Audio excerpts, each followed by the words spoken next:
La plus grande tristesse dans la vie d'Alain Souchon ne fut pas seulement les fissures de son mariage, mais aussi la mort de son père, Pierre Souchon, en 1959, alors qu'il n'avait que 14 ans. Un accident de voiture au retour d'un séjour au ski en Haute-Savoie a changé sa vie à jamais. J'ai perdu mon père, et une partie de mon enfance est partie avec lui, confiait Alain à France Inter en 2020. Sa mère, Madeleine Lemaître, a élevé seule 4 frères et 3 demi-frères dans des conditions financières difficiles, écrivant des romans pour Harlequin pour gagner sa vie. Cette perte a laissé chez Alain une profonde tristesse, un sentiment d'absence qu'il a porté toute sa vie et qu'il a exprimé dans des chansons comme Allô maman Bobo, un appel à l'aide enfantin au milieu d'un traumatisme d'adulte. La carrière d'Alain a été un long parcours rempli de hauts et de bas, reflétant à la fois des chagrins personnels et le désir de les surmonter. Il a commencé par des échecs. Ses 3 premiers singles sous le label Pathé Marconi en 1972 furent tous des échecs, le laissant dans une crise financière et un doute sur lui-même. Mais le tournant se produit en 1973 lorsqu'il remporte le prix spécial de la critique et de la presse au concours de la Rose d'Or à Antibes avec la chanson L'amour 1830. Dès lors, la collaboration avec Laurent Voulzy, son ami et collaborateur fatidique, lui apporte un grand succès. L'album J'ai 10 ans, 1974, marque le début, suivi de Jamais content, 1977, avec Allô, Maman Bobo, une chanson qu'il écrit en larmes, en souvenir de son père et des jours difficiles. Son plus grand succès fut Foule sentimentale, 1993, une chanson vendue à plus d'1 million d'exemplaires et qui remporta le prix de la chanson originale aux Victoires de la musique en 1995. Mais même sous les projecteurs, Alain devait encore faire face à des défis. Il a pleuré dans les coulisses avant une représentation à l'Olympia en 1980, souffrant de crises de panique dues à la pression de réussir. Je n'étais pas sûr d'avoir la force de continuer, a-t-il confié au Figaro. Les luttes pour surmonter l'anxiété et maintenir sa carrière étaient des moments qui le faisaient pleurer, non seulement d'épuisement, mais aussi de tristesse pour ce qu'il avait sacrifié, y compris le temps passé avec Françoise.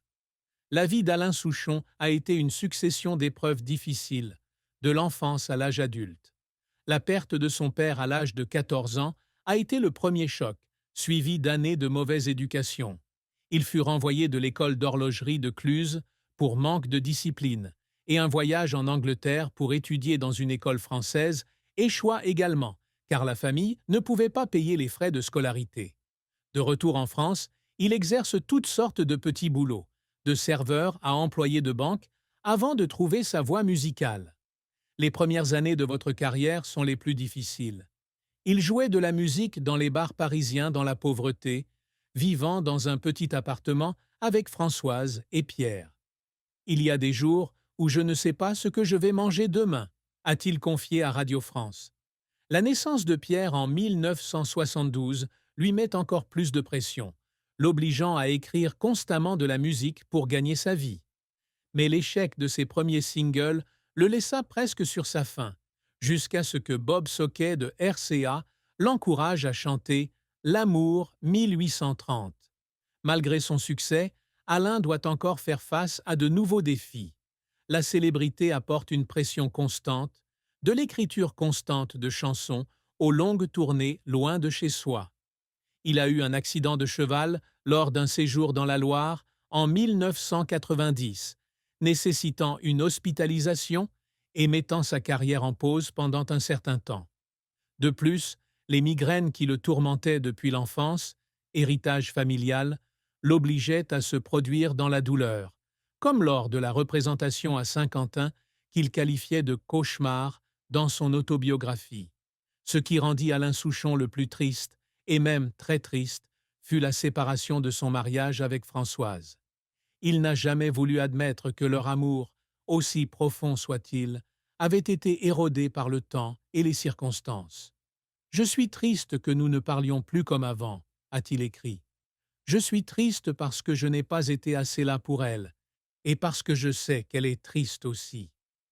Cette tristesse n'est pas seulement un regret, mais aussi un sentiment d'impuissance lorsqu'on réalise qu'on ne peut pas revenir au premier jour de l'amour. Il était également triste de ce que ses enfants avaient dû voir. Pierre et Charles ont grandi dans une famille où leur père était souvent absent de la maison, et leur mère devait tout assumer. J'ai peur qu'ils pensent que je ne les aime pas assez, a-t-il déclaré lors du gala. Cette tristesse est devenue encore plus profonde lorsqu'il a repensé à sa carrière, au brillant succès, mais aussi aux années, et aussi